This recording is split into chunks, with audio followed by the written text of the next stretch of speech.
Hi ಎಲ್ರಿಗೂ ನಮಸ್ಕಾರ. Easy peasy ಅಡುಗೆ ಚಾನಲ್ಗೆ ಸ್ವಾಗತ. ಇವತ್ತು ನಾವು ನಿಮಗೆ ಪಂಪ್ಕಿನ್ ಪರೋಟ, ಕುಂಬಳಕಾಯಿಲಿ ಆಲೂಗೆಡ್ಡೆ ಪರೋಟ ಮಾಡ್ತೀವಲ್ಲ ಅದೇ ಥರ ಕುಂಬಳಕಾಯಿ ಉಪಯೋಗಿಸಿ ಮಾಡುವಂಥ ಪರೋಟ ಮಾಡೋದು ಹೇಳ್ಕೊಡ್ತೀವಿ. ಯಾರು ನನ್ನ ಚಾನಲ್ನ ಇನ್ನೂ ಸಬ್ಸ್ಕ್ರೈಬ್ ಮಾಡಿಲ್ಲ ದಯವಿಟ್ಟು ಸಬ್ಸ್ಕ್ರೈಬ್ ಮಾಡಿ, ಲೈಕ್ ಮಾಡಿ, ಸಪೋರ್ಟ್ ಮಾಡಿ ಅಂತ ಕೇಳ್ಕೊತೀನಿ.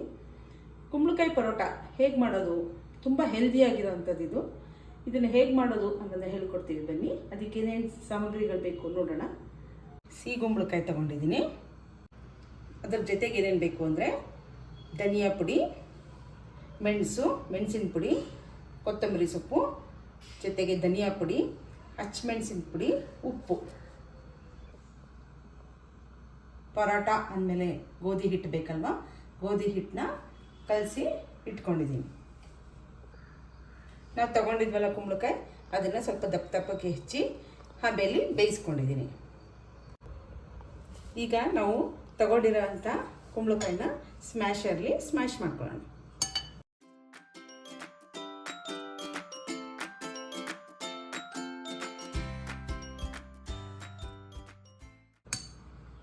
ಈ ಥರ ಸ್ಮ್ಯಾಶ್ ಮಾಡಿಸ್ಕೊಂಡು ಇದಕ್ಕೆ ಕೊತ್ತಂಬರಿ ಸೊಪ್ಪು, ಹಚ್ಚ ಖಾರದ ಪುಡಿ ನೋಡಿ 1 ಸ್ಪೂನಷ್ಟು ತೊಗೊಂಡಿದ್ದೀನಿ, ಹಚ್ಚ ಖಾರದ ಪುಡಿ, ಜೊತೆಗೆ ಧನಿಯಾ ಪುಡಿ ಒಂದು ಚಿಕ್ಕ ಸ್ಪೂನಷ್ಟು ತೊಗೊಂಡಿದ್ದೀನಿ, ಆಮೇಲೆ ಜೀರಿಗೆ ಪುಡಿ, ಜೊತೆಗೆ ಅರ್ಧ ಚಮಚದಷ್ಟು ಕಾಳು ಮೆಣಸಿನ ಪುಡಿ ಎಲ್ಲನೂ ಹಾಕೋತಾ ಇದ್ದೀನಿ.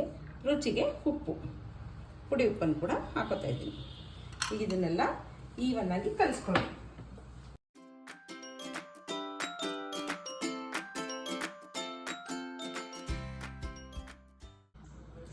ಈ ಥರ 2 ಚಪಾತಿ ಮಾಡ್ಕೊಂಡಿದ್ದೀನಿ, ಸ್ವಲ್ಪ ಮಂದಕ್ಕೆ ಮಾಡ್ಕೊಂಡಿದ್ದೀನಿ. ಇದ್ರ ಮೇಲೆ ಸ್ಟಫಿಂಗ್ನ ಹಾಕೋಣ. ಈಗ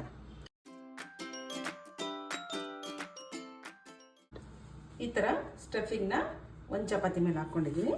ಇದನ್ನು ಇದ್ರ ಮೇಲೆ ಹಾಕಿ ಈಗ ಒತ್ತೋಣ.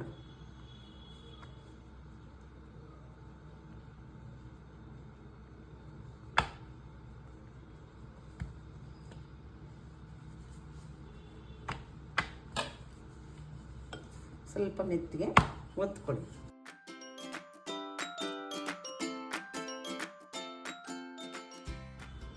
ನೋಡಿ ಈ ಥರ ಒಂದ್ರ ಮೇಲೆ ಒಂದು ಹಾಕಿ ಪರೋಟನ ರೆಡಿ ಮಾಡ್ಕೊಳ್ಳಿ.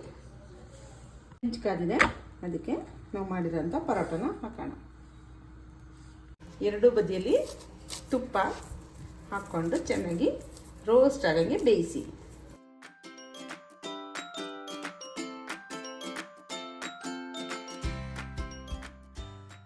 ಎರಡೂ ಬದಿಯಲ್ಲಿ ತುಪ್ಪ ಹಾಕಿ ಕ್ರಿಸ್ಪಿಯಾಗಿ ಬೇಯಿಸ್ಕೊಂಡ್ರೆ ಪಂಪ್ಕಿನ್ ಪರೋಟ ರೆಡಿ.